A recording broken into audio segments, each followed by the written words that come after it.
አገር መውደድ የኢትዮጵያን ስም ደጋግሞ መጥራት የሚመስላቸው የዘንድሮ ፖለቲከኞች አቶ መለስ ዜናዊን የኢትዮጵያን ስም መጥራት እንኳን የማይፈልግ እያሉ ደረጃ ሲመድቡላቸው ማየት የተለመደ ነው።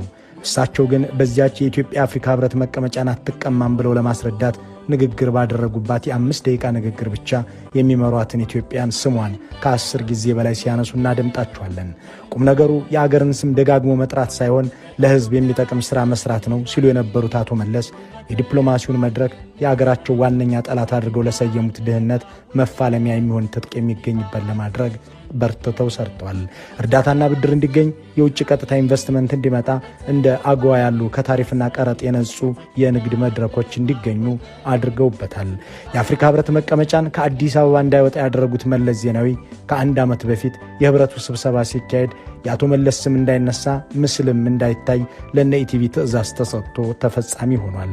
አገር ማለት ሰው ነው የሚል መርህ የነበራቸው አቶ መለስ ዜናዊ ኢትዮጵያዊነት ለእርስዎ ምንድነው የሚል ጥያቄ ሲቀርብላቸው የመንደር ንፋስ የማያንገዳግደው የሚያኮራ ማንነት ሲሉ የመለሱትን መልስ በርካቶች ያስታውሱታል።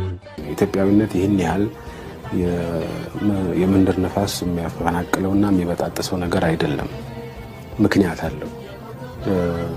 ተፈላጊ የሚሆንበትና ጠንካራ የሚሆንበት መሰረታዊ ምክንያት አለው። ስሜት አይደለም፣ ነባራዊ ሁኔታ ነው። ኢትዮጵያዊነት ስሜት ሳይሆን ነባራዊ እውነታ ነው የሚሉት የቀድሞው የኢትዮጵያ ጠቅላይ ሚኒስትር ኢትዮጵያን እንደ አባይ ወንዝ ይወስዷትና ብሔር ብሔረሰቦቿን ደግሞ እንደ ገባር ይቆጥሯቸዋል።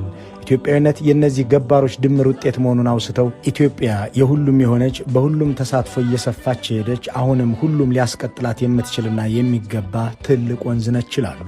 አባይን አባይ የሚያደርጉት ወደ አባይ የሚገቡት ወንዞች በሙሉ ናቸው። ከተለያየ አቅጣጫ ይገባል።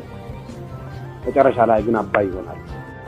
የኢትዮጵያ ታሪክም እንደዛው አክሱም ታሪክ አለ፣ ላሊበላ ታሪክ አለ፣ ጎንደር ታሪክ አለ፣ ሰሜን ሸዋ አለ፣ የከፋ አለ፣ የወላይታ አለ፣ የተለያዩ ኦሮሞ ኪንግደምስ አለ፣ የሐረር አለ፣ ሶማሊያ አለ፣ የአዳል የአፋር አለ። እነዚህ የተለያዩ ወንዞች ተደምረው ነው ኢትዮጵያ ታሪክ የሚሰጥ።